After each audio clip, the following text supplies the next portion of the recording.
Oke, baik. Assalamualaikum warahmatullahi wabarakatuh. Perkenalkan, saya Evania Dian Prabowo dengan NIM G00250118. Di sini dari B8. Di sini saya akan mempresentasikan tentang laporan praktikum anatomi 2.2. Oke. Jadi, laporan yang pertama. Ini adalah soal dan ceritanya atau skenarionya. Jadi yang pertama, jelaskan sirkulasi fetal. Nah, jadi sirkulasi fetal itu dimulai dari plasenta. Nah, plasenta itu membawa banyak oksigen. Dia akan masuk ke tubuh janin lewat vena umbilikal. Lalu dari vena umbilikal dia itu tuh bakal kayak ke dua bagian gitu, sebagian ke hepar, sebagian ke ductus venosus. Nah, ductus venosus ini tuh kayak jalan pintasnya gitu. Terus habis dari ductus venosus ke inferior vena cava inferior. Nah, di vena cava inferior dia bakal ke atrium dextra. Lalu dia tuh bisa ke ventricle dextra atau ventricle dextrum atau ke foramen ovale. Jadi yang pertama itu dia akan ke ventricle dextra sepertiga. Nah, dia tuh bakal ngalir ke trunkus pulmonar. Nah, di trunkus pulmonar dia itu bakal ke ductus arteriosus. Kenapa nggak ke paru-paru? Karena di sini tuh sebenarnya fetal circulation tuh menghindari paru-paru karena paru-parunya tuh belum cukup untuk bekerja gitu lah. Terus habis itu ke ductus arteriosus, habis itu ke aorta.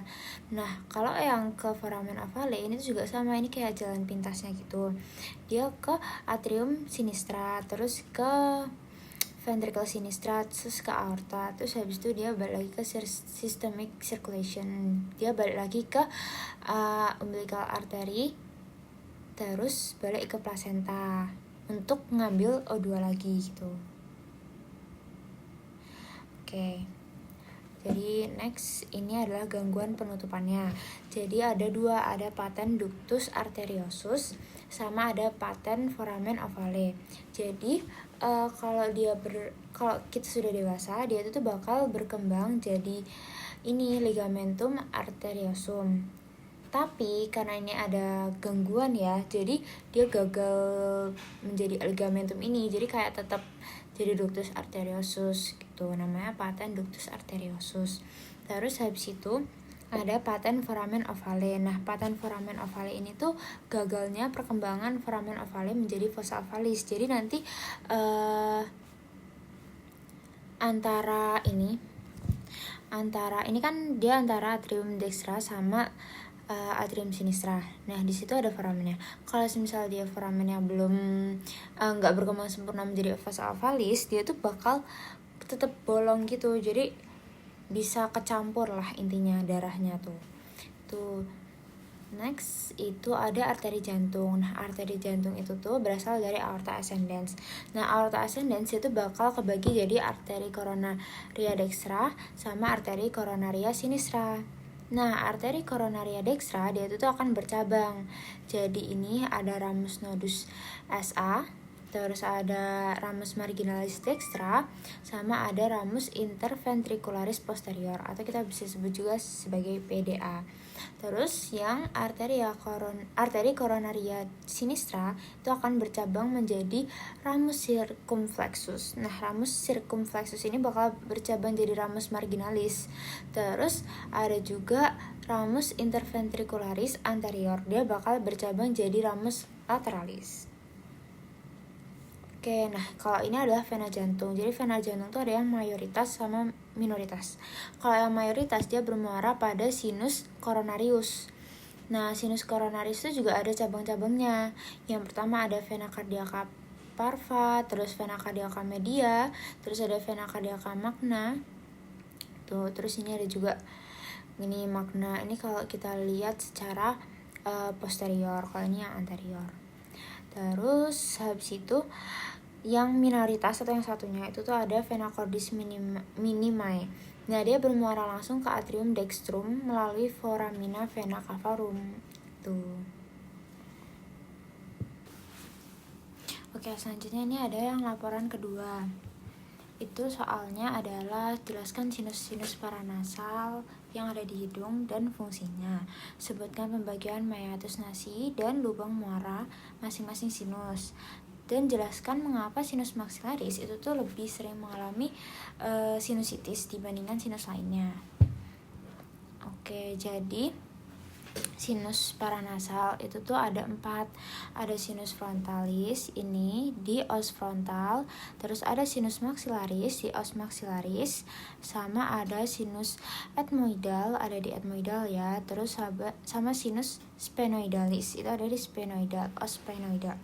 Nah, sinus paranasalis itu tuh berfungsi untuk mengurangi berat relatif tengkorak, meningkatkan resonansi suara, sebagai penyangga terhadap trauma wajah, melindungi struktur yang sensitif dari fluktuasi suhu yang cepat di hidung. Terus dia melembabkan dan menghangatkan udara inspirasi. Waktu kita inspirasi kan udara masuk, itu dia melembabkan dan menghangatkan. Terus dia berperan dalam pertahanan tubuh juga. Tuh. Dan di sini tuh ada meatus nasi dan muaranya.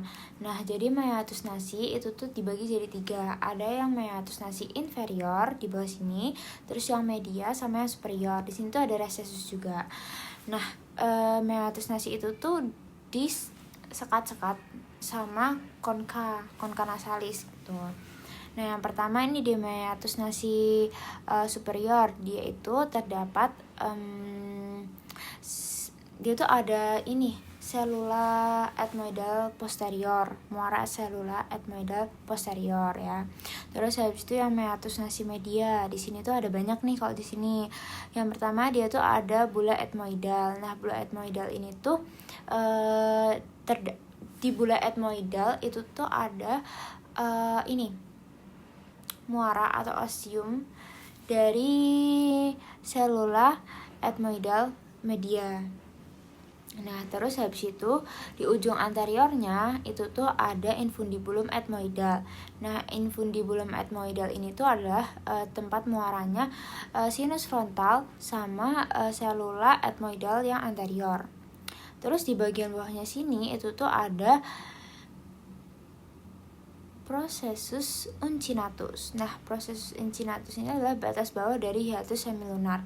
Oh iya, hiatus semilunar itu apa? Hiatus semilunar itu adalah ini ada ostiumnya, ada kayak bulatan di bawahnya itu tuh. Nah, dia tuh adalah muara dari sinus maxillaris gitu. Nah, kalau processus uncinatus ini tuh adalah batasannya, batas bawah hiatus semilunarnya. Terus ada meatus nasi inferior. Nah, di bawah sini dia itu tuh muara dari ductus nasolakrimal. Jadi ductus nasolakrimal ini tuh mengalirkan air mata gitu loh tugasnya. Oke. Tuh, terus next itu kenapa sih sinus maxillaris itu lebih sering terkena sinusitis dibandingkan sinus-sinus lainnya? Yang pertama karena ostiumnya itu tuh ada di posisi superior. Sedangkan nih ostiumnya tuh ada di sekitar sini. Sedangkan sinusnya itu tuh ada di sini di bawah. Jadi kayak dia tuh harus melawan gaya gravitasi untuk ngeluarin cairannya gitu loh.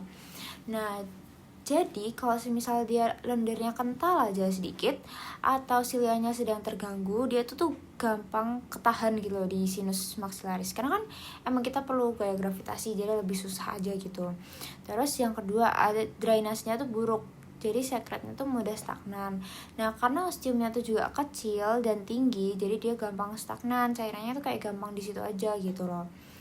Terus lagi-lagi tentang gravitasi ya. Terus dia juga dekat sama sumber infeksi. Nah, dia kan dekat sama gigi sama hidung. Jadi lebih sering kena radang, lebih sering kena sinusitis gitu loh. Karena lebih dekat sama sumber infeksi gitu. Apalagi kalau misalnya udah kena dekat sama sumber infeksi, kena infeksi, sedangkan dia tuh harus ngelawan gaya gravitasi untuk ngeluarin itu tuh kan lebih sulit lagi gitu. Next. Oke, selesai. Sekian dari saya. Terima kasih.